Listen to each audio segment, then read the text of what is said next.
All right, so everybody welcome to the second day of the workshop of the quantum information and quantum black holes. Today we are very happy to have the Professor Francesco Buscemi-san from Nagoya University. Well, I didn't know this, but it turns out he can speak Japanese. So I regret that we didn't ask him to speak in Japanese lecture, but anyway, it's now too late. I don't regret, I'm very happy. he completed prepare his talk by English. So let's proceed by English. That's okay. But if you want to ask a question in Japanese, I think it's fine. I think it's fine. You can understand Japanese, so you can ask in Japanese. So people, please don't hesitate and ask a question. I will also ask a question. So let's start. So his talk is about the Petz map. He will give an introductory lecture about what is Petz map. So please. Okay. First of all, thank you very much for inviting me to this workshop that for me is so important because I've been using these tools of the Petz, the so-called Petz map or transpose map in a number of works. And recently I've been trying because I needed to understand the conceptual foundation of Petz map. And the thing that puzzled me is the applicability of this Petz map in such a wide range of areas in physics. And in particular, the thing that most, excited me the most was to find that Petz map is used also in quantum gravity and in understanding the physics of black holes. So the invitation to give my small contribution to bridging the gap between quantum information theory and black hole physics in this workshop. I mean, the opportunity to give this, it's been great. I was really excited to receive this invitation. So thank you very much for organizing this workshop and for having me here today.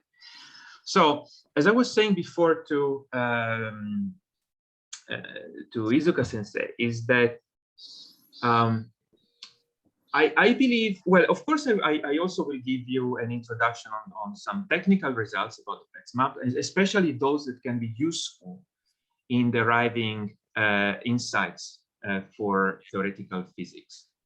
But the technical details can always be found in specialized papers, and it doesn't make so much sense in 1 hour to cram a lot of heavy calculations in a talk. First of all, because I wouldn't be the most suitable person to do that, because as I said in replying the invitation email, it is not that I have contributed in those mathematical results. I've been using the results in theoretical physics. And second, because I think that it is most important to understand the conceptual foundations of the tool. So first of all, what is the Petz map and why it is so important and why does it appear in such a huge variety of fields? So I hope that in this hour talk, I will be able to tell you what I have understood in this couple of years that I've been spending studying Petz. Okay, so let's start. First of all, with some conventions, notations mostly. So I will start with the finite dimensional case. First of all, because then I wouldn't be able to deal with the mathematics required to work in proper operator algebraic setting, but also because a lot of technical problems there are really about the mathematics and not so much about the concepts. Whereas again, I really would like to stress the conceptual part.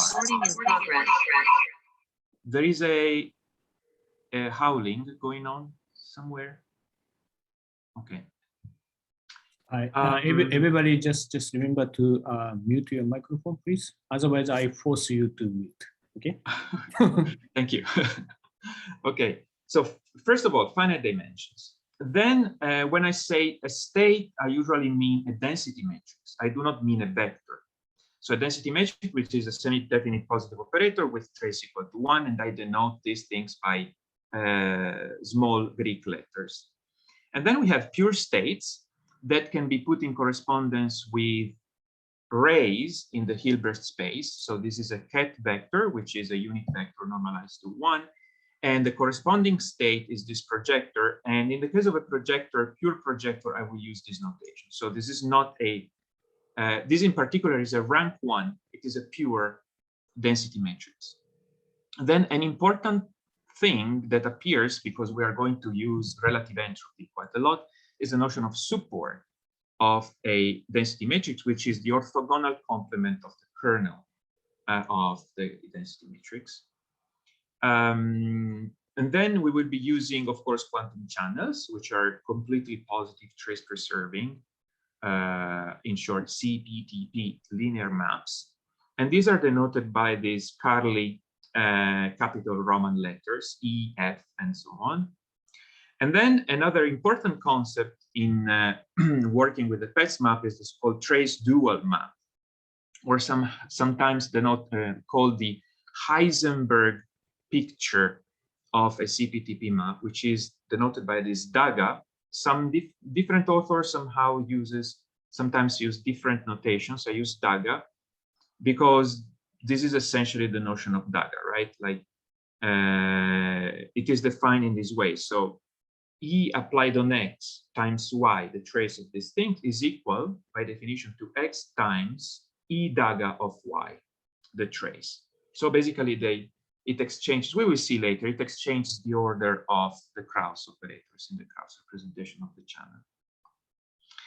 And so if the map E is completely positive trace preserving, the corresponding trace dual, it is again completely positive, but it is not trace preserving in general. It is unit preserved. It preserves the unit matrix, the identity matrix, but does not preserve the trace. And then we will also be using the fidelity. Also here, unfortunately, there is some confusion in the literature. Some authors call fidelity actually the square root of this thing. But here in this talk, for simplicity, I will just refer to this number as fidelity between rho and sigma. Can I ask extremely low level question? So when you say this SUPP law, it's a kernel of laws. This does this mark imply? Yeah, like this. Like this. Yes, it's perpendicular. Oh, it's just perpendicular. Yes. It's perpendicular to the kernel of the law. Exactly. Okay. Yes, it is the orthogonal complement subspace to the kernel. Okay, thank you. You're welcome.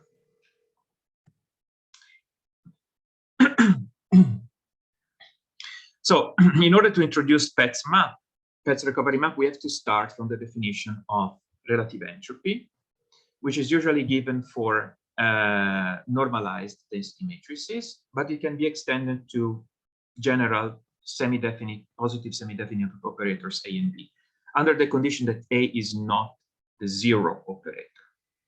So you define the relative entropy between A and B as the trace of A log A minus log B. This is Umegaki relative entropy. There are other relative entropies, for example, Belavkin-Stashevsky relative entropy, but that's a different story. So this is typical Umegaki relative entropy. And this definition holds that the support of A is contained in the support of B. So it means that whenever B is zero, also A is zero. In any subspace where B is zero, A also must be zero. Otherwise, this quantity is defined to be equal to plus infinity. So there are some very useful properties when people have to prove theorems or do calculations with the quantum. I'm sorry. Yes. So if the inequality sign is opposite, if sup of A is somehow bigger than sup of the B, yes, it is infinity by definition. Yes, if there is even a one-dimensional subspace where B is zero, but A is not, then you see that you have this minus log B. So B goes in the bumbo, goes in the bottom of the so it diverges. And so you have a divergence. I somehow saw the relative entropy is somehow the difference or like distance between the state A and state B. But am I wrong, or it is more of a ratio. Actually, there is an entire family of relative entropies, so-called F divergences, where actually you have a function F that replaces the logarithm, and then you have the ratio of the two probability distributions. So the core quantity in defining statistical divergence is a ratio, not a difference. I see. Then when people use relative entropy, that function that needs to be concave function becomes the logarithm. And so the logarithm of the ratio becomes the difference of the logarithm. But that's true only for the logarithm. In general, you really have something that has the linear inverse in the definition of an F divergence. So that's why this condition on the support is important, because if one operator is 0, the operator at the bottom is 0, but the operator at the top is not 0, then you have the divergence. I see. So the appropriate more intuition is this is more like ratio between the... Yes, definitely so. The ratio, it is a ratio. It is a function of the ratio. I see. Okay, thank you. You're welcome. So useful properties are the following. So first of all, you have the so-called Klein's inequality, which is one of the first inequality that were proved for Umegaki relative entropy, that tells you that if the trace of A is greater or equal than the trace of B, then we know that the relative entropy is non-negative. So for example, if A and B are both states, so they both have trace equal to 1, then we end up with the well-known fact that relative entropy is non-negative between states. Another interesting thing is that if you have two positive semi-definite operators, sorry, I forgot to say 0, but probably is implied by here, right?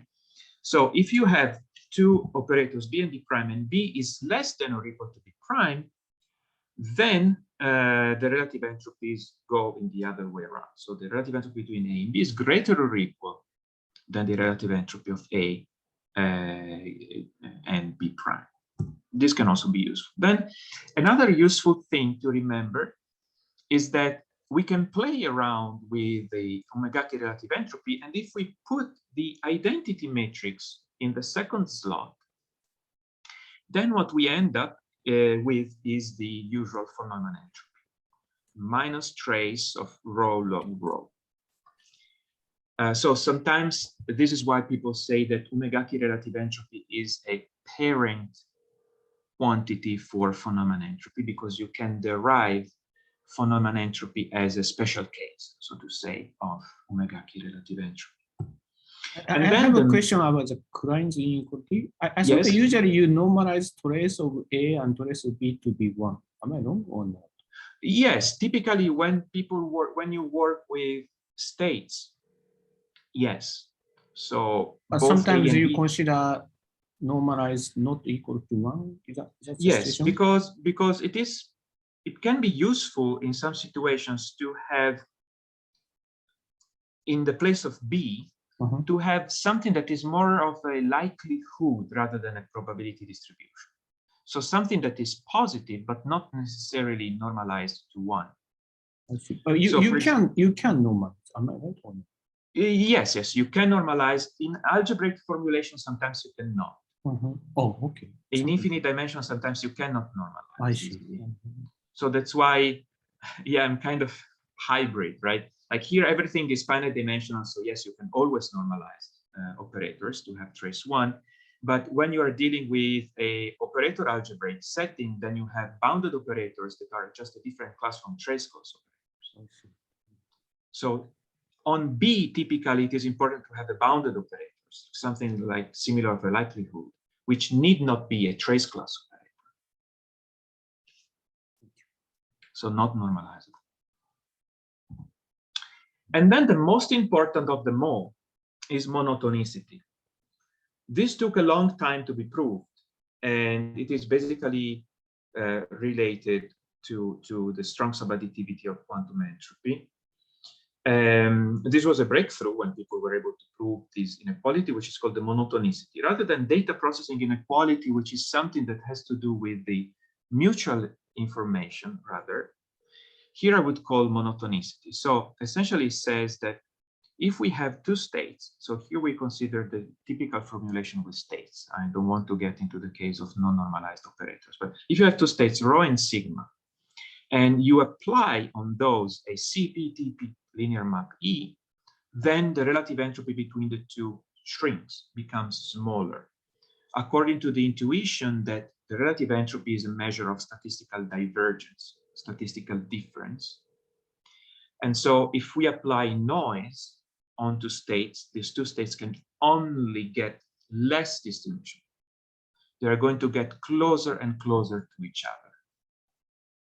And monotonicity inequality exactly captures this intuition.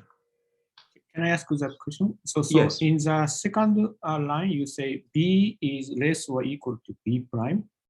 So related this to the monotonicity, are there any CP-TP map epsilon which map B into B prime? Is that possible or no? No, because CP-TP map is trace preserving. Oh, okay. So it doesn't change the So it wouldn't be, of course, sometimes you can have,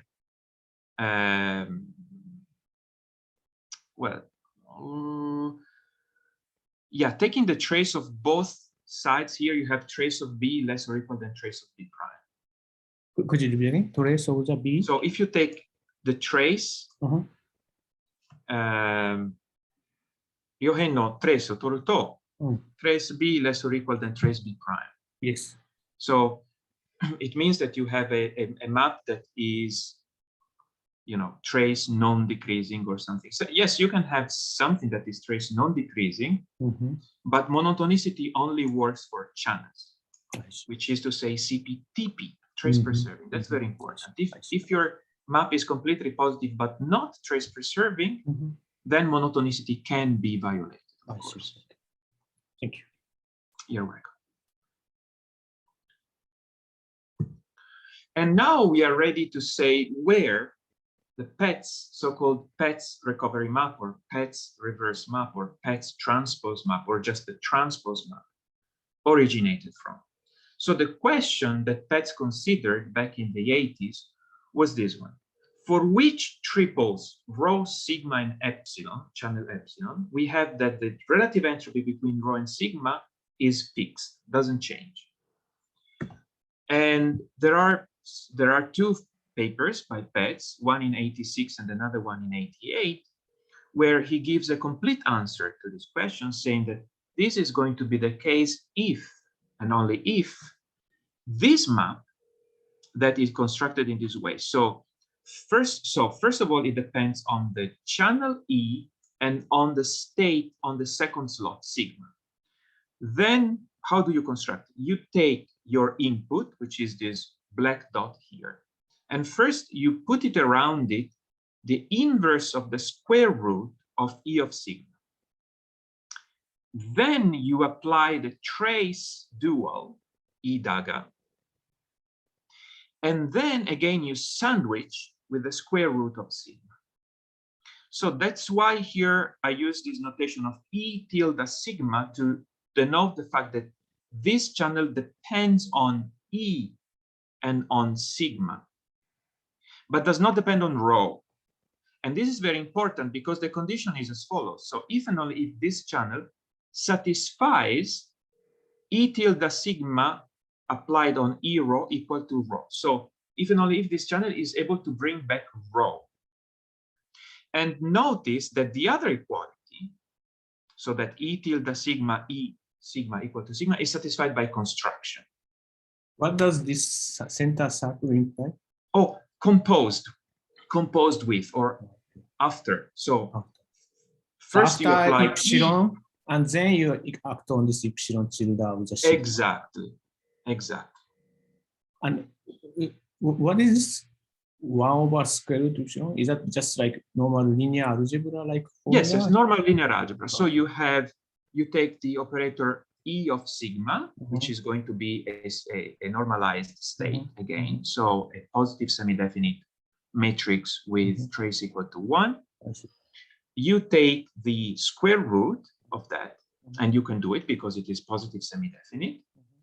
So you diagonalize it, you take the square root of the eigenvalues, and then you bring it back to the original basis. and you take the linear inverse. Now, the linear inverse is defined only on the support of E of sigma, right? Because it is defined only where E of sigma is not 0. Right. So indeed, this map, as it is written in this formula, it is CPTP on the support of E of sigma. But the good thing is that this is not a big problem for us because it can always be extended to a linear map that it is CPTP everywhere. What does everywhere? What does everywhere mean? On the entire Hilbert space. On the entire. So like you can just use it as a channel, like as a black box, and this black box will always work without any problem. Of course, the extension is not unique. There are going to be many extensions that do the same. But from the viewpoint of information theory, that's what matters, because on the support of this operator, they will all agree. And that's all that matters. That is an important thing, because sigma here, when we write the relative entropy, sigma is a kind of a reference state. So it is something with respect to which all informations are computed, all informational quantities are computed. So typically you want sigma to be invertible everywhere, first of all. If not, you can say, okay, I can restrict myself only to the support of sigma. So you can assume typically that sigma is invertible everywhere. And in many applications of physical interest, also E of sigma will be invertible everywhere. Typically, it's going to be some thermal state, so to say, some Gibbs distribution that is non-zero everywhere. So it is not a big problem. It is just a kind of mathematical detail that one sometimes needs to consider, but it is not anything scary. It is not something that it is too difficult to deal with. I have a dumb question. So yes. D, the relative entropy doesn't vary by this special Petz map epsilon. Right. What does this mean physically? What is the specialty of this epsilon? So the theorem tells you this. If you have a triple of objects, rho, sigma, and channel E, then the relative entropy between rho and sigma does not change if and only if not only sigma, but also rho can be brought back by means of this Petz transpose. So it means, so actually probably your question is related to this next remark that I have here. So notice that this E tilde sigma is not the linear inverse of E. So a linear inverse is a kind of global concept.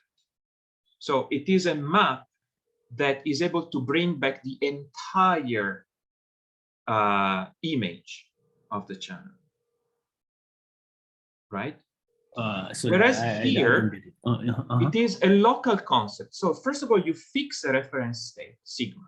Yes. And then you look all those states whose divergence from sigma does not change. Yes. A kind of things that can change, like the state might change, but their divergence with respect to sigma doesn't change. Right. So for these states, the Petz transpose map is able to bring you back to the initial one. Yes.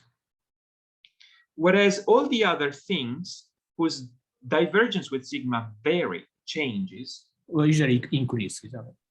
Yes. All these other objects instead will just be lost. Like, you will not be able to go back. Right.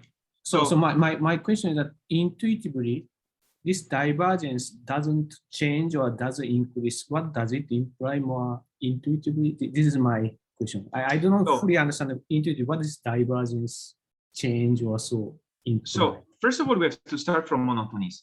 So divergence is large if rho and sigma. Oh, it's in degrees. Yes. Yeah. So divergence is large if rho and sigma can be distinguished by means of some statistical game or some statistical experiment. Right. So the larger it is, the more distinguishable they are. Yes. So now you see that applying a CPTP map, this distinguishability decreases. Like it gets harder and harder to statistically tell apart rho from sigma. It means that it's more and more difficult to distinguish these two. Exactly. Is that right? Exactly. But only in this special Petz map, you can maintain. So now let's ask a question. When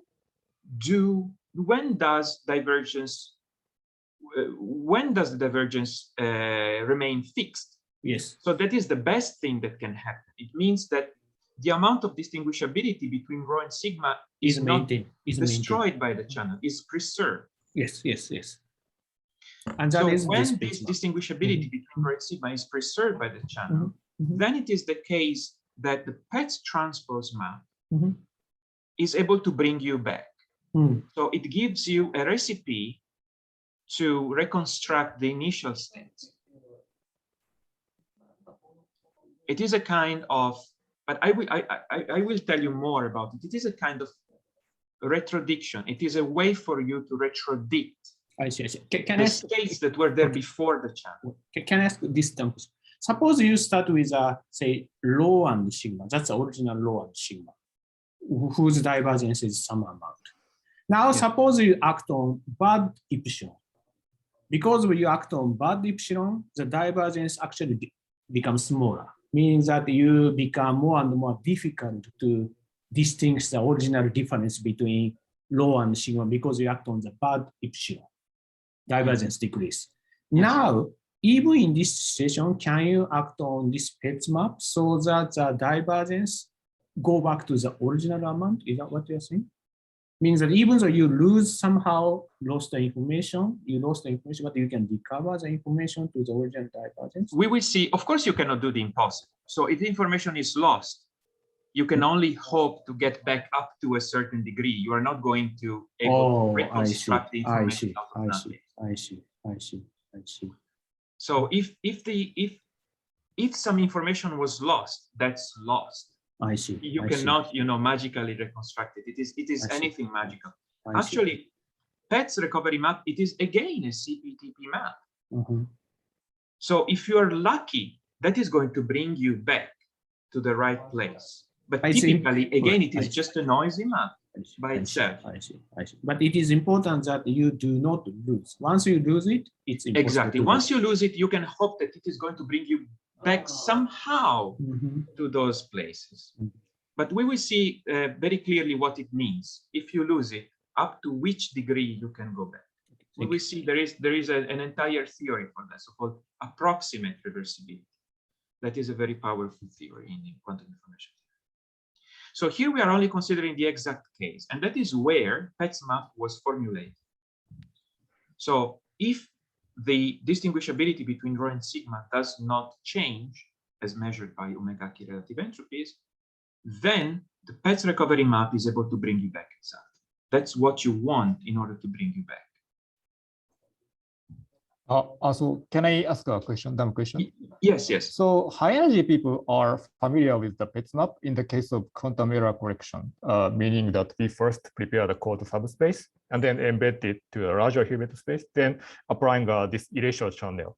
And in that case, I mean that, the form of the Petz map is like starting from the algebra in the code subspace, then applying this embedding map, tracing out, and then taking a sigma minus, minus 1/2. So how can we understand, how does it fit with this definition? Now epsilon is now the composition of this embedding map and then applying the erasure channel. Can we regard it as a embedding? So maybe my next slide is okay. Very timely question. Yeah. So Petz map was discovered in 1986, 1988, but for a long time it was basically unknown to people or people outside the small group of researchers interested in operator algebraic quantum information theory. And indeed, the Petz recovery map was rediscovered at least 2 times, as far as I know, The first time was rediscovered within the context of quantum error correction, as you correctly pointed out. So the setup there is as follows. So you start from some state, okay? And this state is purified in this way. So you introduce a reference system and you construct a purification, meaning that by taking the partial trace over the reference, you get your state, rho Q. So rho Q can be understood as the code, the quantum code that you want to send to a receiver. So now, given the state rho Q and a CPTP map E, one can define a quantity called entanglement fidelity, which is defined in this way. So you have your channel that acts only on Q, on the purification, and then you consider the fidelity with the original purification. So basically it tells you how much the purification changed due to the local action of E on system Q. And this is a very important quantity in quantum error correction because it can be proved that it is equal to 1 if and only if the channel E acts as the identity channel. So it is the completely noiseless channel in the subspace, in the code represented by rho Q. So sorry, I do not understand the right-hand side of the fidelity definition. What does this imply? This one? Yeah.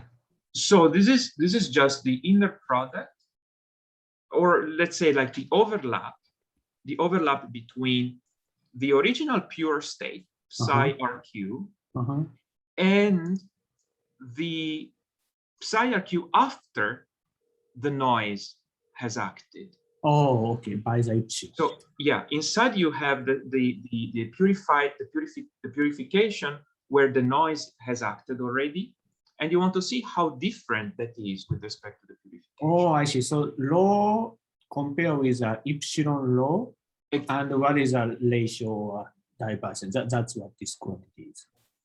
How does it change by the epsilon? Is that right? Oh, it will not be equal. So it is always between 0 and 1, right? Because this is an inner product between a normalized vector and the density matrix. Right. So yes. So this can never be outside 0 and 1. I see. It is equal to 1 if and only if this state is itself rank 1 and it is proportional. Actually, it is equal to psi RQ, the pure state psi RQ itself. So this quantity is equal to 1 if and only if the channel E acts as the identity channel. It doesn't change. It doesn't change anything, not only rho Q, but it doesn't change anything that is on the support of rho Q. So it preserves this quantum code. A quantum code is a subspace, basically. And rho Q can be seen as a kind of probability distribution over vectors that belong to this subspace. So like when you have a code in classical information theory that is defined by some alphabet and a probability distribution over the input alphabet. Here you have an input subspace and some kind of probability distribution over the subspace, which is a density matrix, rho Q. So rho Q is a quantum code, and entanglement fidelity tells you how well is this quantum code preserved, or how well is this quantum code transmitted by means of the CPTP map, the quantum channel. Thank you. And the beautiful result discovered or published in 2002 by Barnum and Neal says that given a state rho Q and the channel E from Q to Q prime, then here there is a typo, sorry. Here there is not E, but there is R after E. So it is E corrected by the optimal correction. So however hard you try to find the optimal correction for your noise, so here should be R after E, not E. This is a typo, sorry. So however hard you try to find the optimal correction, and finding the optimal correction can be a nightmare. It is an optimization over a lot of variables, because you have a channel, so it's a matrix over a matrix. You are optimizing over a tensor. But however good that is, the square is going to be a lower bound on the entanglement fidelity that you obtain by applying as a correction the Petz recovery map. So Petz recovery map is what people call the pretty good error correction, because even if it doesn't give you the optimal entanglement fidelity, still it's not going to be too much off. For example, if your entanglement fidelity can be corrected up to 1 minus epsilon, then we see here that 1 minus epsilon to the power 2 is less than or equal than the entanglement fidelity that you get from Petz recovery. So basically, if you can correct up to epsilon with the optimal correction, you can correct for sure up to 2 epsilon with Petz recovery map. So only at the cost of having twice as much the error, which usually, I mean, you want the error to be small, like a small number. So up to paying just twice a small number, you're good with, you're pretty good using Petz recovery map, which is just one. You can just compute it. It is uniquely defined. So you don't have to run difficult optimization tasks. Can I ask a question? Yes. So it sounds like whatever positive power, this inequality works. Is that correct? I mean, not necessarily 2 from what you said. It is proved for 2. But yes, I think that one can say I'm happy with any power. I see. Up to certain degrees, right? Yeah. But this only applies as this epsilon tilde law is the best one to keep the distinguishability in this fidelity wise. So right?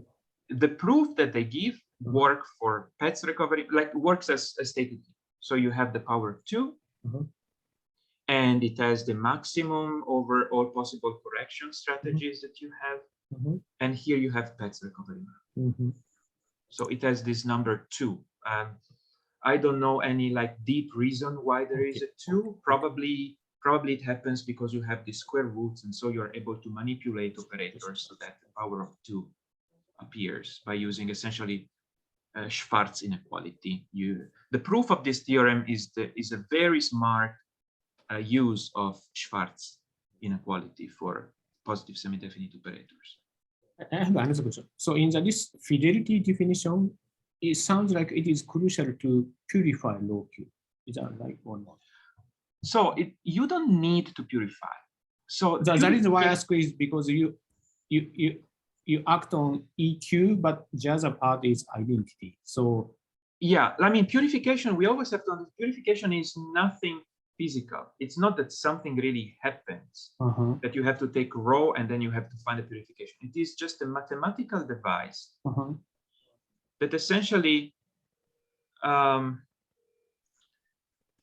how to say, okay, there are theorems available that tells you that essentially this entanglement fidelity, which is a very convenient quantity to work with, is essentially equivalent to the minimum output fidelity in that quantum code. So you do not need to purify. Yeah, it's a little bit technical, but I wouldn't worry so much. It's more or less mathematical way to make it well-defined quantity. Is roughly understandable? Yes, indeed, in classical information theory, we have no notion of purification, right? I see. Because everything is classical. So maybe I can say one comment. Sorry for interrupt. In my lecture on Tuesday or Monday last time, I introduced the quantum information by using the maximal entangled state, right? That is one purification. So basically what Francesco is doing here is almost the same as what I did by introducing a maximally entangled state. Is it okay, Francesco? Yes. Like of course, yours is more general, but in principle, that the spirit is the same, I think. It's absolutely the same. Like this is called probably entanglement fidelity, and yours is called probably channel fidelity. But these were quantities that were introduced as a handy way to replace the minimum output fidelity, which is like the kind of the worst case, like the state that gets changed the most. And classically, you can deal with the worst case error probability nicely, but in the quantum case is a mess because you have states in a subspace. And so this entanglement fidelity that is very easy mathematically to deal with was a godsend. Like people could suddenly start doing calculations because it is, you see, it is linear in the channel. It is linear in the channel and in the code. And so, you know, like proving theorems simplified a lot. But I wouldn't put too much interpretation on entanglement fidelity. Let's say that it is a quantity that it is one if and only if your channel is noiseless on that code. And it is close to one if your channel is close to being noiseless. And so it can be used as a good measure of quantum error. So okay, can I ask? Actually, I have two questions. Yes. Okay, so in this channel you are talking about, are you assuming that the channel, I mean, that preserves the relative entropy? No. Okay. This is a completely general channel. There is no sigma here. See? There is no okay. sigma. Okay. Oh, yeah. Right. Actually, yeah. you can imagine that rho here is the sigma in a sense. So here rho plays the role of the state with respect to which, which respect. Okay, but anyway, is the state with respect to which you construct the Petz reverse. Yeah. And then the states that vary are states that are in the support of rho. Yeah. I see. So okay, so okay, if you want to reconstruct this law by this, I mean that by this inverse channel, is this E tilde? Okay, but okay, so this E tilde, I mean that depends on has a state of dependence. I mean that you can take, Yes. I mean, other state. Yes. If we want to recover particular state rho, then this E tilde of the same rho gives the optimal, I mean that. So I tell you what you get. So here you start from purification of rho, right? Yeah. And then you apply E on system Q. Okay. Now imagine that here now you apply E tilde of rho here. So you end up with a bipartite state whose marginals. So the marginal distribution are the same as the purified state. Again, is rho Q. Okay. But they are less correlated. It's not pure anymore. So you end up, if you apply E tilde on Q only here, you end up, I repeat, with a bipartite state whose marginals are the same as the original pure state. But it is less correlated now because it is mixed. And so you basically you recovered rho locally, but not the initial correlations global. Okay, I see. Does this answer your question? Yeah. Okay. And then something that also can I ask a question? Yes. I have two questions. First, I want to confirm my understanding to the inequality here. So is this inequality mean the left-hand side is upper bounded by the right-hand side, which is given by the Petz map? Yes, exactly. Okay, so okay, I see. And the left-hand side is the essentially the error given by the most optimal channel. Is it correct? I see. Yeah, that's correct. And here there is a typo. I repeat, this is not E, but it should be R composed with E. So you first apply E and then you apply the optimal correction R. So the error when one assumes the channel is optimal is bounded by some amount, some quantity, and that's given by the Petz map. And is this inequality the most strict one? Oh, that I don't know. It uses, well, the proof uses only Schwarz inequality. And so it is easy to see when Schwarz inequality is saturated, right? It is usually about, linear, some kind of linear dependence of operators, and so on. I think it's pretty tight. Usually, theorems proofs using Schwarz inequality are pretty tight. I see. And sorry, can I just make one comment? One related question, I would say. So I had the same question as Morrison, and maybe it's possible to slightly improve this inequality by using Herder's inequality, because Herder's is a kind of generalization of Cauchy-Schwarz inequality. Mm-hmm. So do you think it's possible? Of course, even if it's possible, the improvement should be small. Mm-hmm. But could be. I don't know. I never thought about it. And also, one needs to see whether it brings more, understanding, right? I mean, making an inequality stricter, tighter just for the sake of having it tighter, it can be interesting, but up to a certain point. Yeah, right. It is interesting if you can really use this tighter inequality for something. Sure. New, right? For some new application. Yeah. So it's more like a mathematical problem or something. Yes. Right. I agree. Oh, sorry, Morrison. Yeah, please continue. Thank you. And my second question is, could you go back to the previous slide? Of course. Yes, here. So here, the D is not a general divergence, but I think it is a relative entropy. And Umegaki relative entropy, because there are also many relative entropies. Oh, yeah, I see. That's exactly Umegaki relative entropy.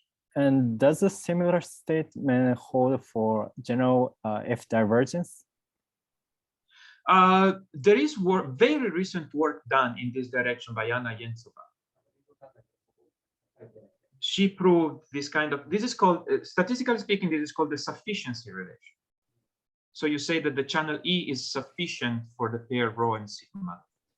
Gives you sufficient statistics for the pair rho and sigma. And very recently, work has been done about conditions for sufficiency of F divergence. It is very recent work. And still the channel is given by this one? Oh, I don't know. I mean, we should see the content of this very recent work. I see. Thank you. I imagine that it is. I imagine that it is. Thank you. You're welcome. All right. So it was discovered again in 2002. They were not aware of Petz's work, so it is not cited in this paper of 2002. But now people have been putting pieces together, and in particular, this result by Barnum and Neal essentially tells you that the Petz map is pretty good for decoding quantum information. And indeed, this intuition was made rigorous by Beigi, Datta, and Leditsky in 2017, where they used Petz map as a decoder to achieve the coherent information quantum capacity bound. But also, before Petz map, there were other things that were used in state discrimination, quantum signal discrimination. In particular, Belavskin's pretty good measurement technique that uses kind of square root of the average density operator, maybe is a construction you've seen. It is something that is crucial, for example, to prove the classical capacity of the quantum channel. And Belavkin work dates back to 1975. And again, this can be seen as a special case of Petz, or better said, like of this Barnum-Neal result. Everything that is kind of pretty good correction or pretty good measurement or pretty good whatever typically is related with Petz. Excuse me? Yes. I have one question. Yes. This is a theorem about entanglement fidelity. Mm-hmm. Do you know whether there is some similar theory for normal fidelity, not entanglement fidelity? So of course, we need some restriction on the R. So do you know some? So for example, we restrict R to preserve the relation sigma or something. It says sorry. Yeah. So you have to put some constraints on R. Yeah. Because if not, it will be trivial. There are many ways in which you can bring just the fidelity. We will see later on. So please wait a little bit. And there will be a slide in which I show that it is related with fidelity somehow, rather than entanglement fidelity.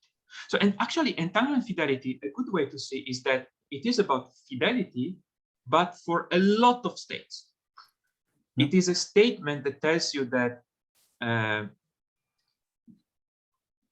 every state in the you mean so average fidelity relationship, average fidelity or entanglement fidelity. Even the minimum fidelity. Yeah. So it can be brought back to a statement about fidelity, but later on in a slide we will see where fidelity appears more clearly. Okay, thank you. I will wait the slide. Okay, thank you. All right, so, and then the thing that for me is the most important, and probably also for you, we are almost, I think we are all theoretical physicists, right, at heart, at least. And so we like information theory to the extent to which it is able to tell us something about physical world, right?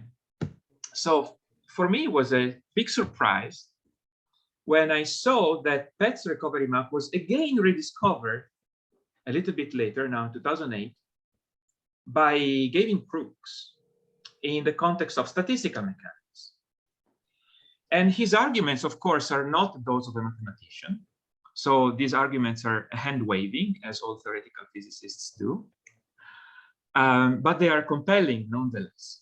So let's see how Crookes is able to rediscover, because he does not refer to Petz's work, not even to Barnum-Neal paper in his paper. So he's not aware, or we can imagine that he was not aware about those works. So he really rediscovers using this argument. So he says, so he starts from a steady state for channel E.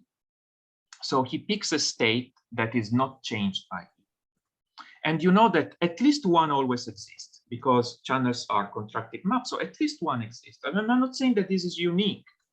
Just pick an equilibrium state.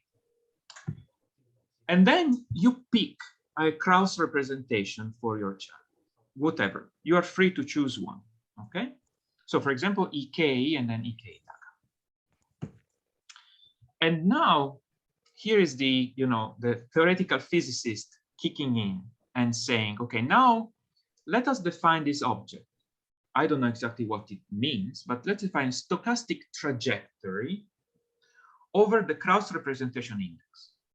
So we kind of give a kind of meaning to this index K. And we imagine the channel being applied twice, for example. And so you have the probability of having these two indices in the Krauss representation, alpha and beta, in this order. So first you go through alpha and then you go through beta, given the equilibrium state omega. So this probability is given as follows, right? So you have E alpha omega, E alpha daga, and then you apply again the channel and you only post-select over the occurrence of beta. So you have E beta and E beta daga here. This is a joint distribution over alpha and beta, right? If you sum over both alpha and beta, this is equal to 1. And now Crookes constructs a reverse process as follows. So he assumes that whatever that is, we don't know, but he assumes that the reverse process that has some Krauss operators E tilde K, okay, at equilibrium satisfies microscopic reversibility. So microscopic reversibility, it is a condition that tells you that essentially the probability of having the inverse trajectory, so of hitting first beta and then hitting alpha with the reverse process, so there is this tilde on top, should be equal. So it is assumed to be equal to the forward trajectory probability. So then you start from here. So the problem here is that we don't know what these E tilde are, okay, in this equation here. But just by plugging here and there, for example, here you plug some omega and then you break it into omega 1/2, omega 1/2, again here, omega 1/2, omega 1/2, and then using cyclicity property of trace, it is very easy to show that the above, so macroscopic reversibility at equilibrium, is satisfied if this E tilde are as such for all indices K. But what is it? This is exactly E tilde omega. This ends up being exactly the Petz recovery map for channel E computed at equilibrium. The reverse process is the same, is satisfied if or if and only. That's an if. So other I think it's can an if. work. Other can work. Like Crookes doesn't bother proving that is an if and only if. It just says that it works if you do this substitution. I saw that in the case of the Petz map, it's if and only. Yes, because Petz is a mathematician, and so he cares about these problems. But Crookes is a physicist, and he doesn't care about this problem. That works. This construction works, and that's all he cares about. And can you explain why this is the same? E k tilde is omega square root blah blah blah. Is the as same I said, as so map? Yeah. So you start from this condition, right? Mm-hmm. So this is your physical assumption. This is your theoretical physicist within you that tells you, you know, at equilibrium, microscopic reversibility should be obeyed. Why? I don't know. But let's assume that microscopic reversibility is obeyed, and that microscopic reversibility is written in this way, because this is also assumption. I don't know what the stochastic trajectory of the Krauss index are, actually. But anyway, let's say that you assume this one. Okay. So then this thing, then this thing should be equal to this. And then if we plug in this E tilde, it does such. Yeah, and then you just plug some omega here and fine, there. You break omega into omega 1/2, omega 1/2, omega 1/2. That's okay. That's okay. But why this is the same as Petz map? Because you end up with this construction. So you see that your reverse process is going to take rho into E tilde K, rho E tilde K dagger. Right. So this is the Krauss representation for your reverse process. Right. And look what it does. First, you sandwich with omega to the -1/2. Then you apply EK dagger, which is the trace dual of E. And then you sandwich again with omega 1/2. Oh, okay. So this is exactly, this Krauss representation gives you exactly E tilde omega. Omega dagger is the same as omega?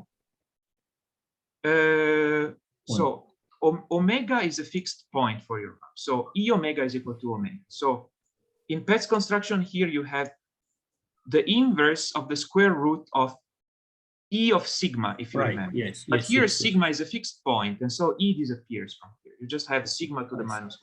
I see.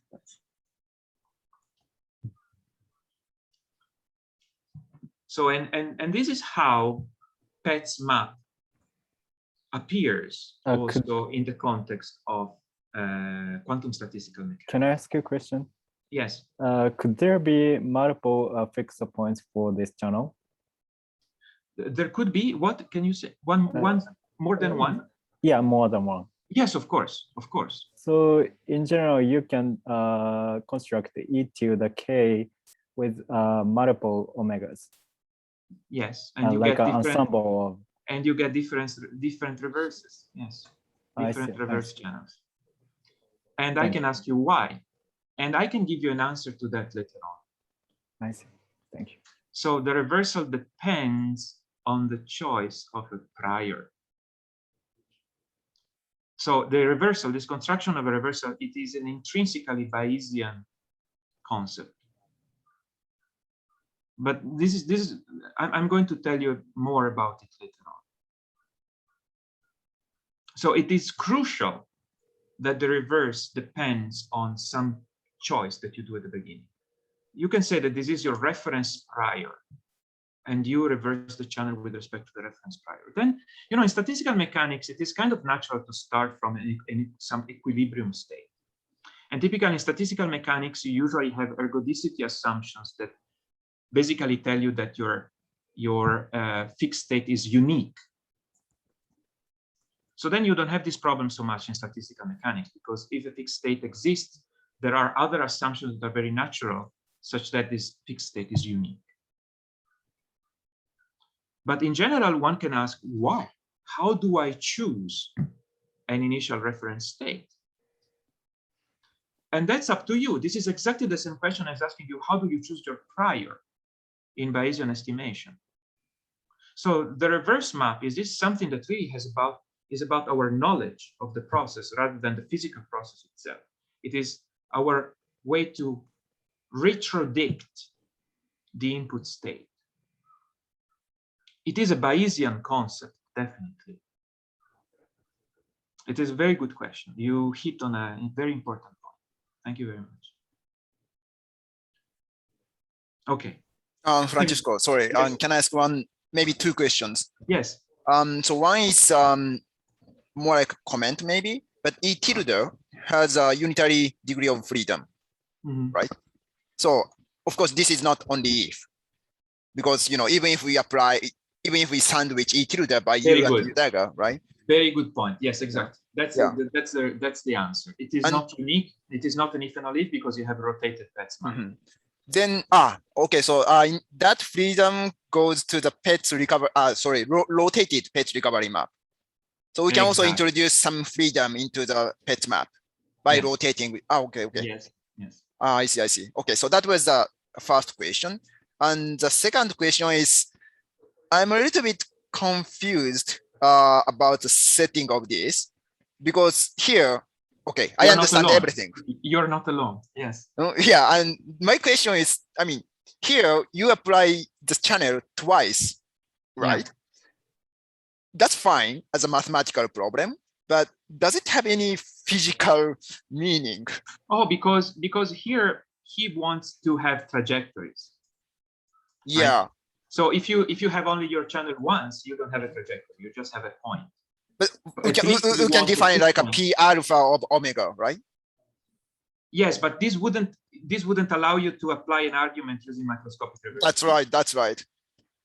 So to make this argument valid, it's kind of natural to introduce E squared. I mean, we apply the channel twice. Yes. Actually, he does it with E to the n, like he considers n-point trajectories. Okay. But what does it mean physically? Oh, it means that just you have your process E. Yeah, twice, right? Which models some interaction with the reservoir. Yeah. And then you're just following it in time as a Markovian stochastic process. Okay, so consider trajectories on those. So he considers more like a Markovian process in physical setting. Yes, this is what they do, right? Like what else can you do in okay. Dynamics? Then that might make sense. Yeah, okay, thanks. Yep. You're welcome. Okay. And then here we can start speaking about rotated Petz map and probably also bringing about fidelity map. So here before we saw how Petz map was discovered by Petz first and then rediscovered independently in quantum error correction and quantum statistical mechanics. But then what about the most recent development of the usage of Petz map in quantum information theory? So the single most important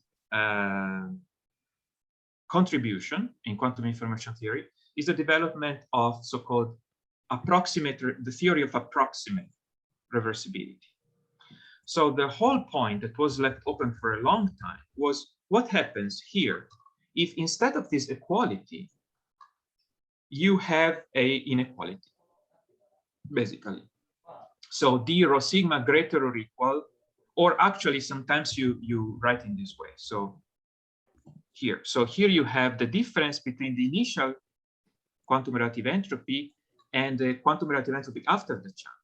Okay. So does this decrease of distinguishability means anything at all? For example, if it is not equal, but it is almost equal to the initial distinguishability, can we say that the whole theory of Petz recovery maps carries through in a continuous way. So if the loss of distinguishability is small, then Petz recovery map is still kind of good, or it is really some kind of non-continuous behavior, such that everything collapses if it is not equal. So fortunately, we had a lot of results discovered, I think, between 2015 probably up to 2018, 2019.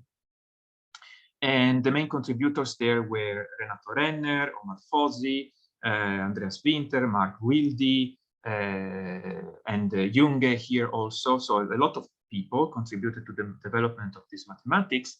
And this is probably the nicest theorem that we have until now, or at least this is the one that looks nicest to me. So it tells you that the difference in distinguishability is actually an upper bound to this thing. Okay, for the time being, I think you can forget about it and you can just focus on the second line, which is much easier to understand, which is minus logarithm of the fidelity between rho and recovery channel applied on E of rho. So you see it minus logarithm. So it is a very good bound because fidelity goes between 0 and 1. Actually, well, states typically are not orthogonal, right? Rho will not be orthogonal with this. So let's say that it is between 0 and log D. So you really have the entire spectrum here, right? Where, okay, PT is this probability density.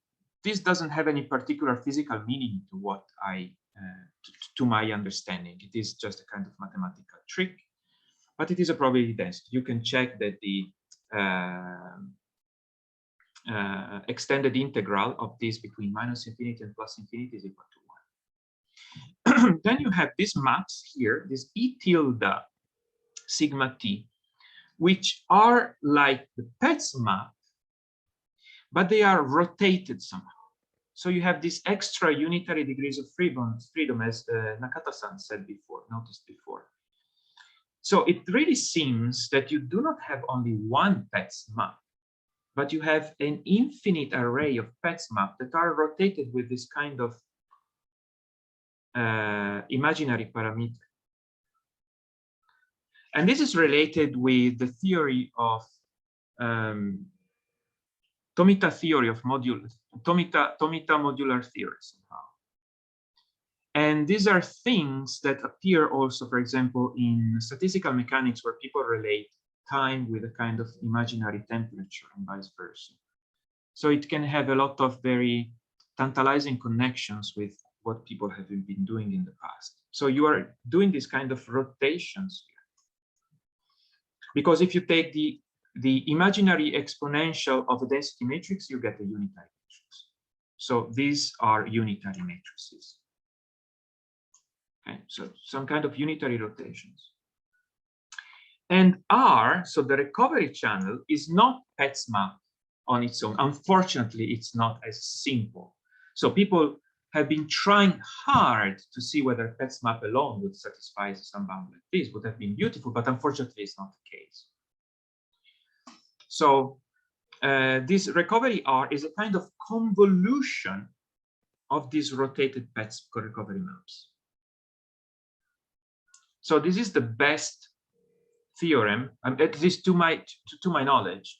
You know, this literature is growing every day. So I might have been missed some big breakthrough lately, but this is the best result that I know about approximate reversibility up to 2018. This was published in 2018. So you see here, there is only about the fidelity. So of course, sigma is always brought back exactly by construction, but rho also will be brought back almost perfectly if the loss of distinguishability is small. So it means that Petz recovery map can be extended to a continuous scenario where these things are just, you know, small and everything is small.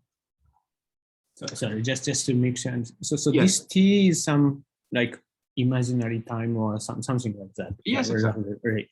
And this with this parameter T, is this rotated Petz map is as good as original Petz map with T equals 0 case, or no?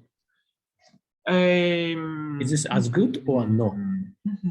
I don't know, right? I never done the calculation.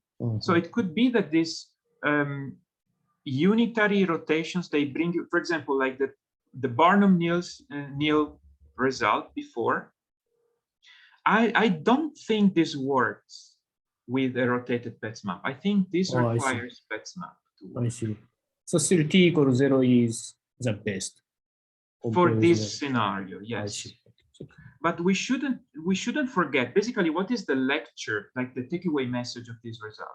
We shouldn't forget that Petz map somehow is just one point in a continuous family of possible Petz map rivers that have this unitary freedom in the middle somehow.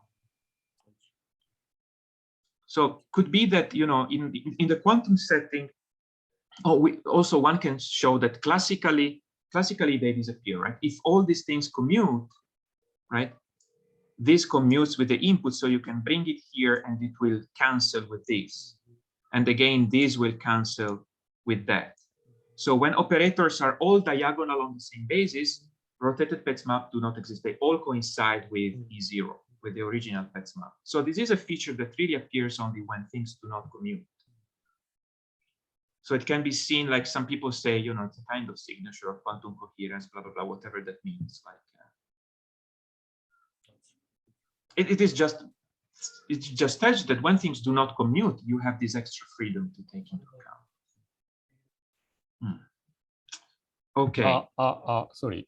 Yes. So could you briefly explain how this P over T appears in the bound? Because I mean, okay. So what high energy people. Okay. What made the high energy people surprised is that the same function appears if we compute this relative entropy using the perturbation theory. And yeah, and okay, so the people trying to find the link between, I mean, these two, but I mean, okay, as far as I know, I mean, this is still a mysterious link. So in your argument, how this P of T appears?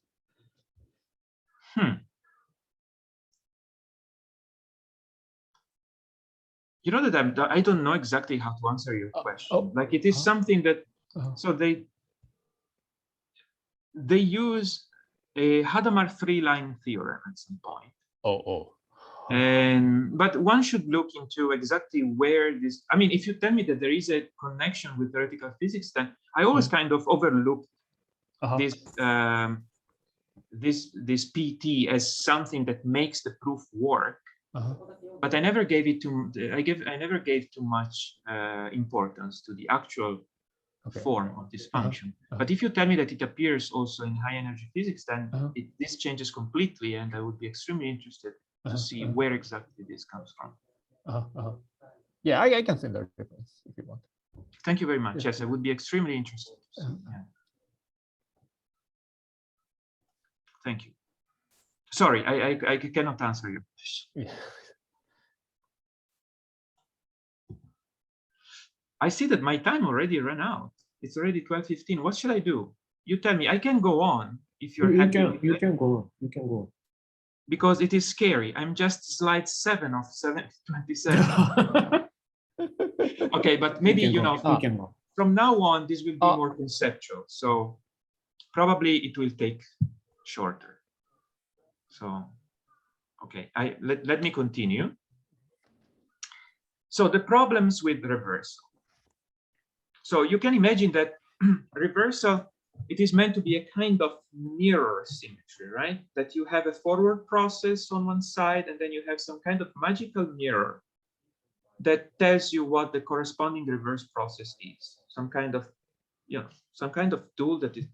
But what is this reverse, like Petz reverse? Should be understood as a kind of time reversal or the time reversal? But then we wouldn't understand those unitary freedom, right? Is it a time? Can you have many time reversals? Or is it a reverse with respect to some other symmetry of the theory? and how to achieve it.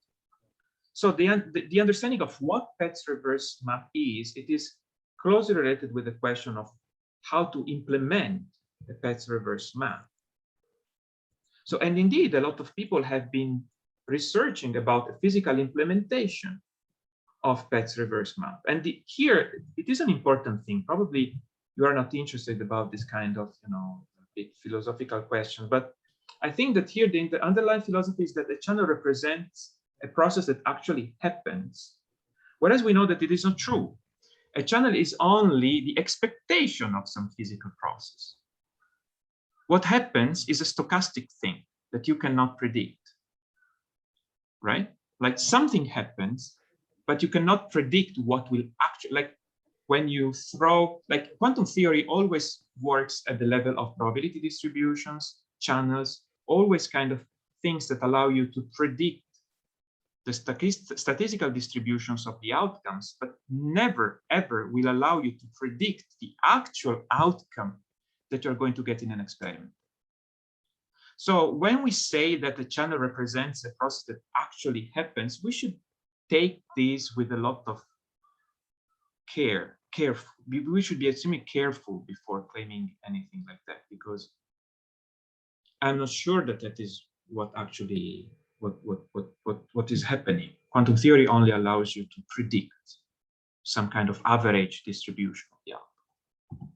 But anyway, given that we imagine a channel as a kind of black box with an input and an output that transforms density matrices, then the problem is the following. So if I give you a circuit implementation of a channel, now I ask you to algorithmically construct a circuit implementing its Petz transpose. So I want to have a recipe that tells me, given a circuit for the input channel, it gives me as output a circuit for the Petz transpose. And this is a very hard problem. So there are results, especially lately, there have been results that consider this problem, like how to implement a kind of universal reversing operation, a universal mirror that gives you the Petz transpose. And there are mostly negative results. Like the thing is very difficult to achieve in general. This is a paper by Quintino and Murao Kenkyushitsu in Tokyo Daigaku, 2019, a PRL in which they show essentially that for unitary channels, if I give you the implementation of a unitary channel and you want to output UDAGA, it is hard. Typically, you cannot do it with just one copy. You have to give many copies. So you have essentially to do kind of tomography at the end of your channel.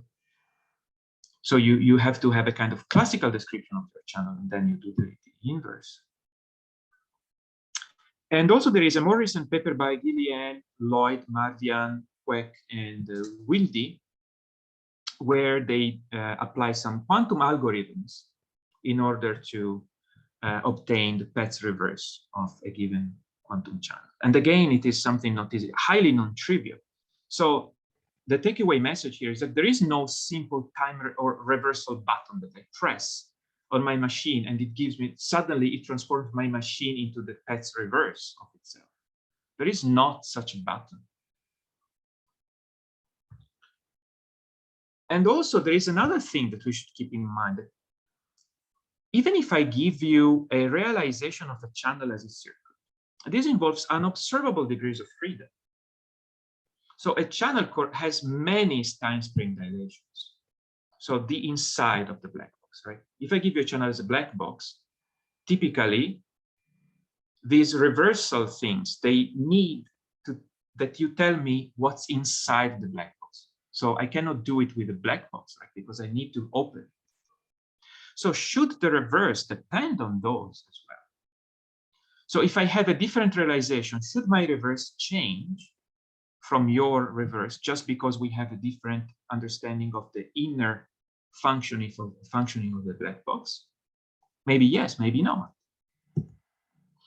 But fortunately, some special cases are easy or intuitive, so to say. But I warn you, please do not build your intuition based on that, because they can be extremely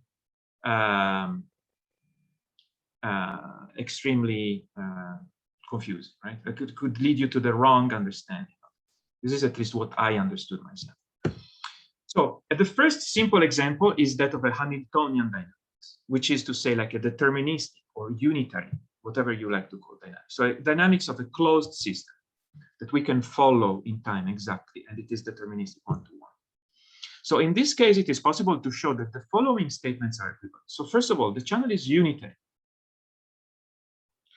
The channel E is such that the Petz reverse does not depend on the choice of sigma.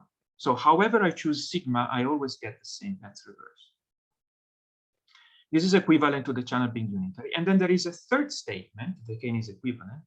The channel E is such that its linear inverse coincides with the Petz reverse map for some choice of sigma. So in particular, important here is that Petz map does not depend on the choice of sigma, if and only if your channel is unitary or deterministic. Moreover, for unitary channels, all rotated Petz maps coincide. So basically, for unitary channels, the interpretation here, what it is that for deterministic channels only, Petz transpose channel corresponds to the movie shown backwards, which is something that people in statistical mechanics like to say a lot.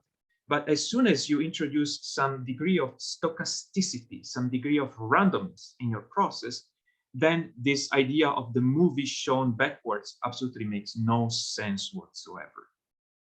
There is no movie shown backward of a random, truly random process. The movie shown backward typically, is the planet going around the sun. So this kind of perfectly Hamiltonian process. Then yes, you can understand the Petz transpose map as the movie shown backwards. So like the intuitive notion of time reversal. Otherwise, there is something more to it.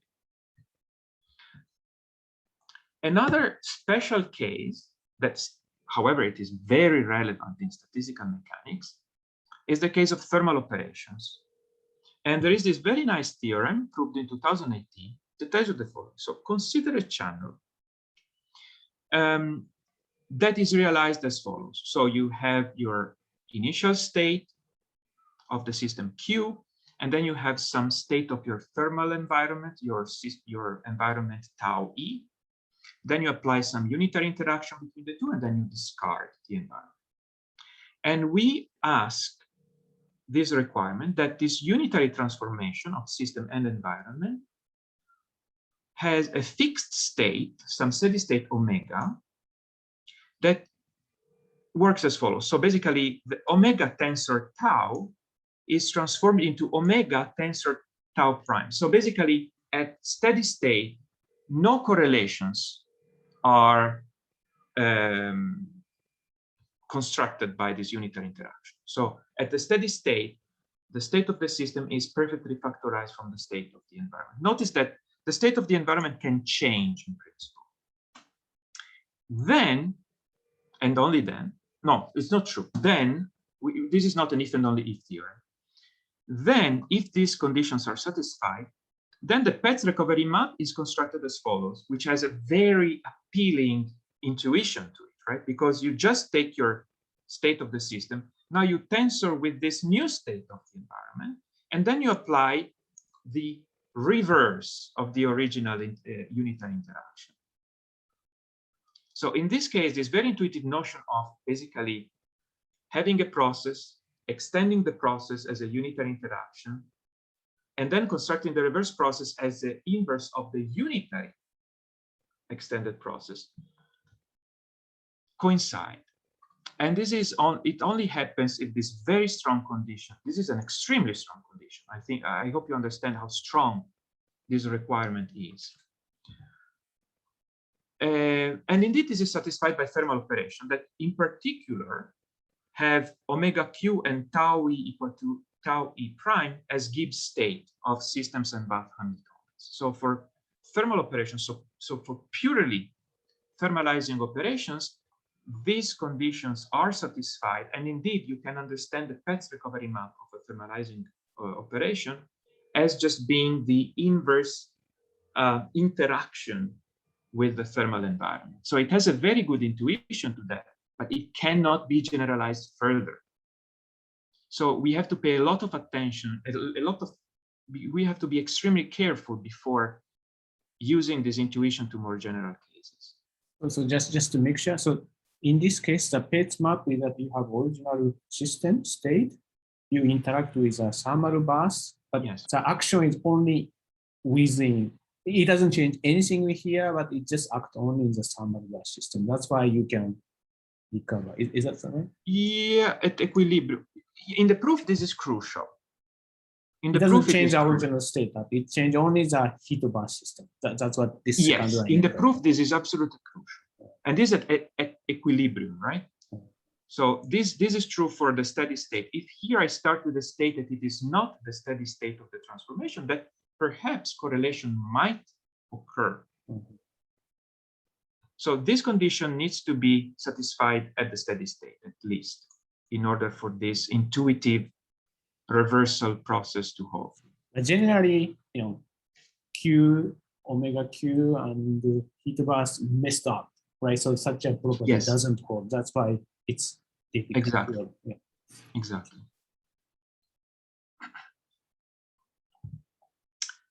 So more generally now, so apart from this deterministic dynamics and thermal dynamics, purely thermal dynamics, what is the relation between a channel and its Petz transpose?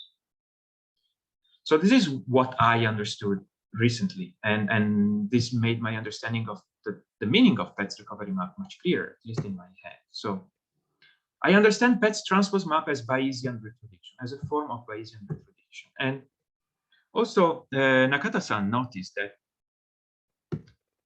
Petz recovery map is understood as Bayes, but we have to be careful because that's not true. It's not Bayes. We need something more than Bayes rule. So Bayes rule just tells you, the usual inverse probability formula that starting from a prior over hypothesis and given a kind of statistical model, then if a particular data D, a particular value of the data D is observed, then you should update your prior in this way. This is something that we know very well.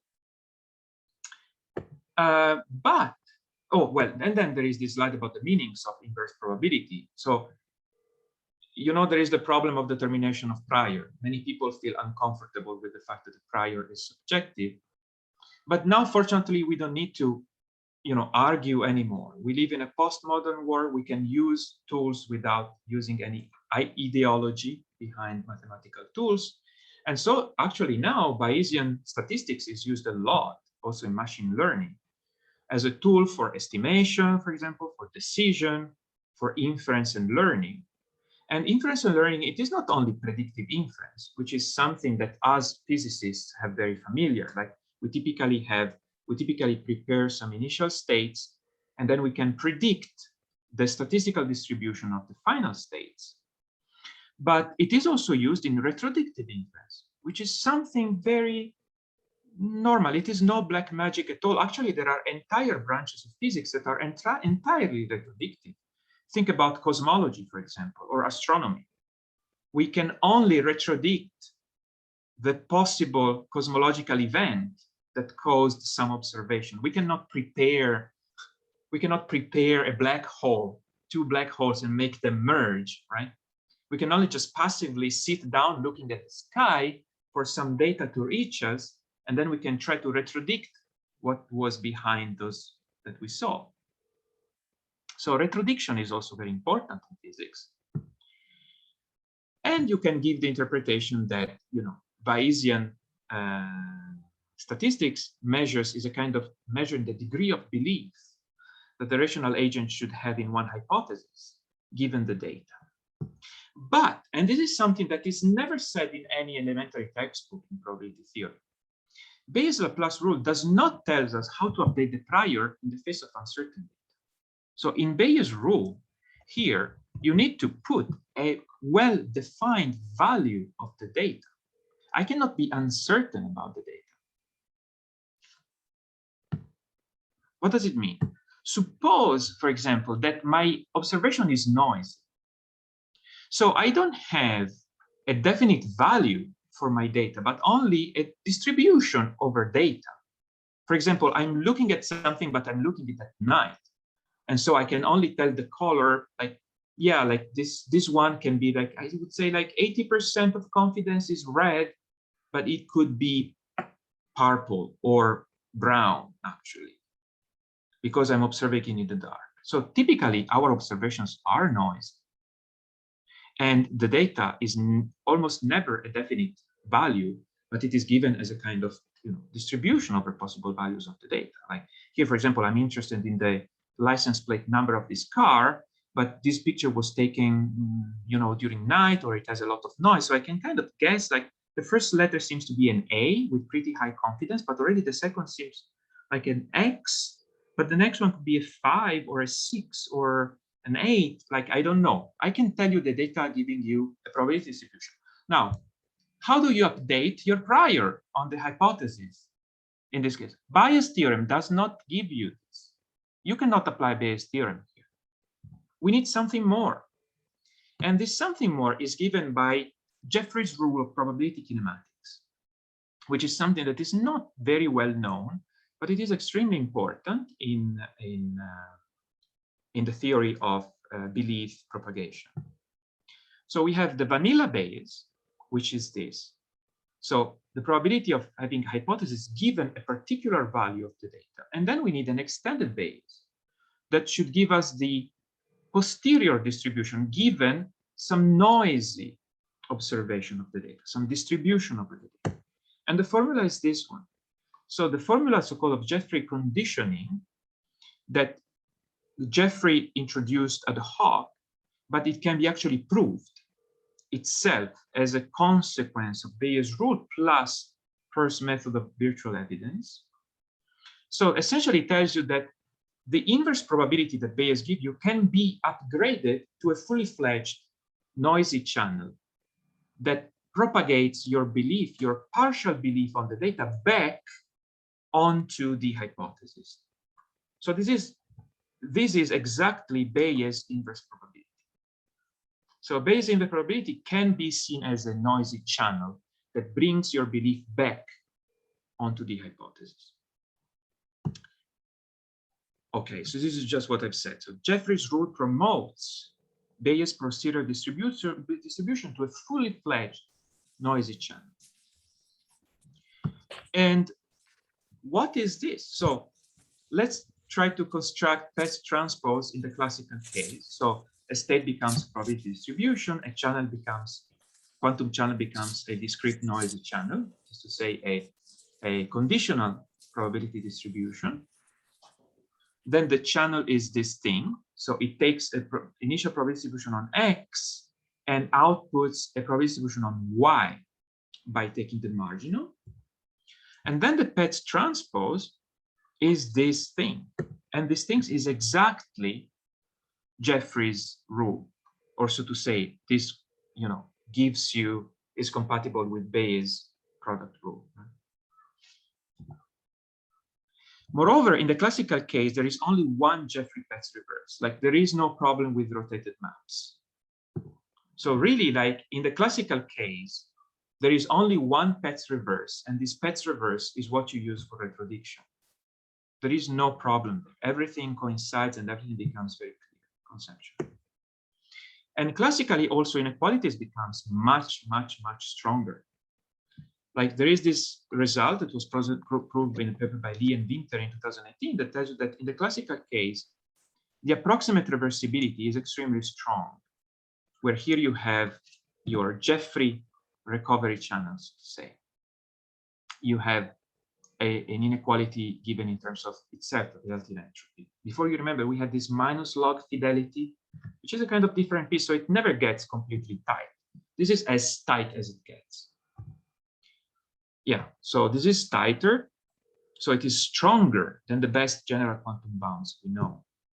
There are some situations in which a similar bound holds. This is in a paper I had a few years ago with Siddhartha Das and Mark Wilde, but it only works for subunital CPTT maps. And there are some numerical evidences that suggest that this does not hold in general for a quantum channel. So the idea now that some people are investigating is, what about instead we to use a different relative entropy? Because again, classically, there is only one relative entropy.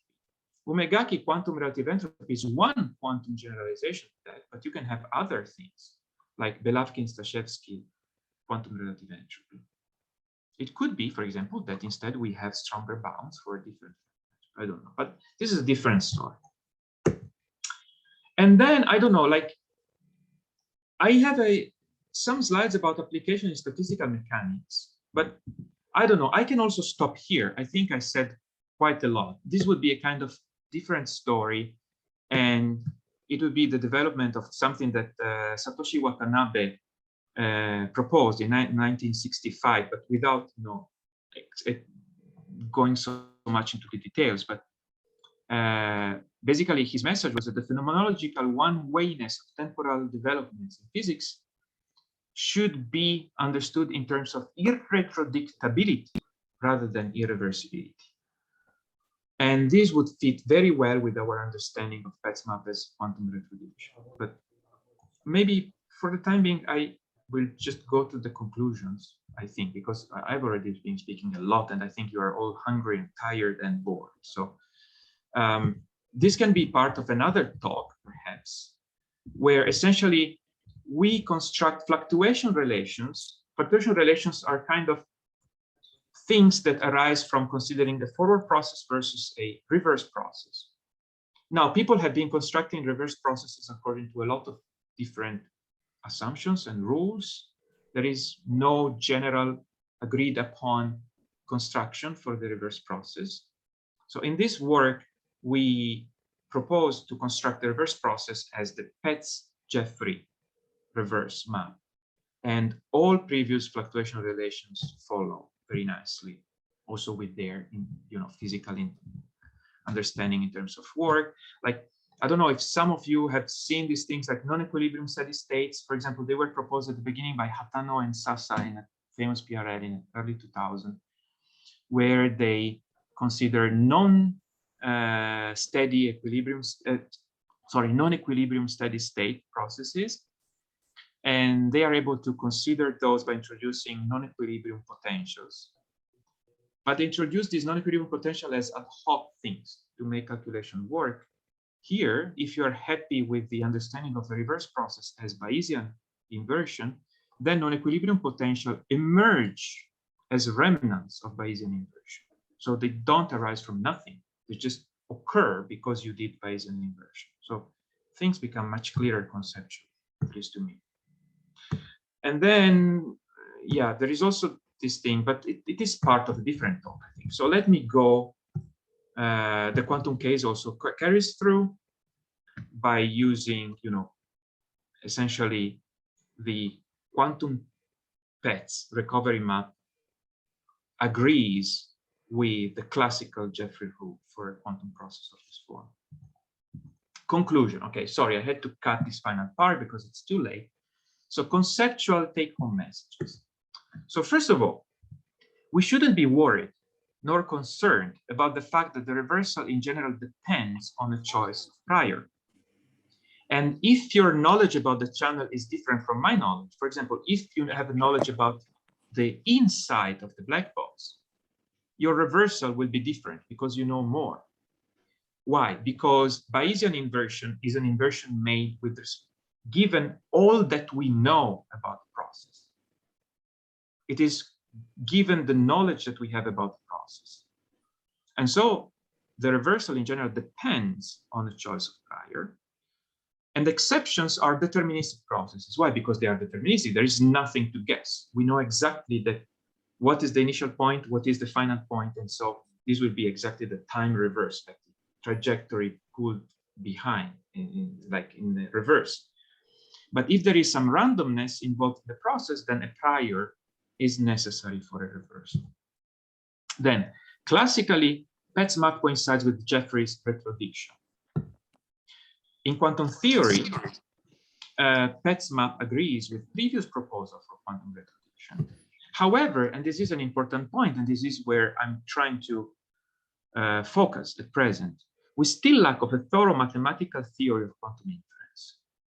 However strange you think, I mean, a lot has been said, and there are a lot of very deep work in quantum statistics But there is not much about mathematical theory of quantum inference in the sense, for example, Bayes' rule can be derived as the optimal choice that you can make, for example, with respect to the maximum entropy principle or something like that.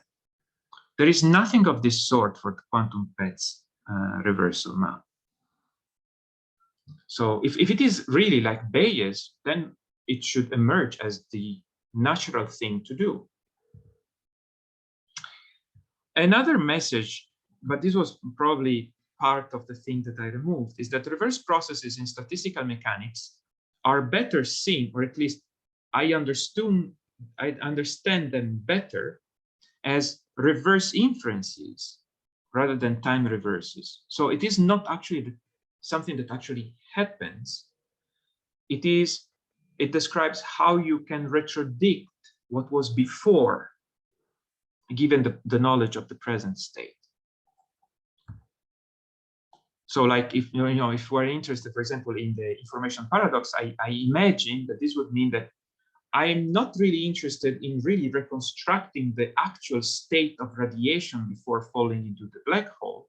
But just what I want to know is I want to retrodict that state given the outcoming radiation. I don't need to actually implement this reversal. And as I just said, the inferential approach circumvents the problem of realization. Right? How would you realize the reverse? How would that mean to physically implement the reversal of a black hole absorption? Right? Probably the question, one need not even ask the question, because this is all about our possibility to retrodict the state of incoming radiation from the state of the outcome. Okay, and that's all. And I thank you very much for your patience, because it's already 12:42. Sorry for being so long. Thank you. Thank you very much for a nice talk. Excellent. So now for the question, I have a quick question. So in the second line, you say classically Petz map coincide with Jeffrey's list. Yes. Yeah. What can you explain? What do you mean by classically in more exactly? Oh, it was about this slide. Sorry, maybe I missed the point. Through here. So yeah, here. So if you use Petz recipe, when everything commutes, what do you get? Oh, okay. Okay. So instead of a state, you use a probability distribution. Instead of a quantum channel, you use discrete noisy channel, blah, blah, blah. What you had at the end, you have that the Petz transpose coincide exactly with Bayes' inverse probability. I see. But it is a channel now. So it's not vanilla Bayes, but it is Jeffrey. So meaning that all of the operator commute, that's what you want. Yes, exactly. Okay. So only the diagonal matters. Okay. Other question, please? Yes, Tajima-san. Thank you very much for the nice talk. I'm interested in the latter part of your talk. So you couldn't speak about because of time. So if you don't mind, please upload the slide on chat or something. Oh yes, sure, I will. And yeah, actually, you know what I do? I can link you to the list of my talks, because I gave talks about that part already. Oh, really? So you can just grab them from YouTube and see. Okay. Okay, wait a second. Okay, so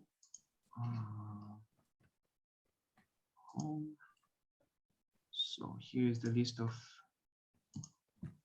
and then I will put it in the chat. Thank you.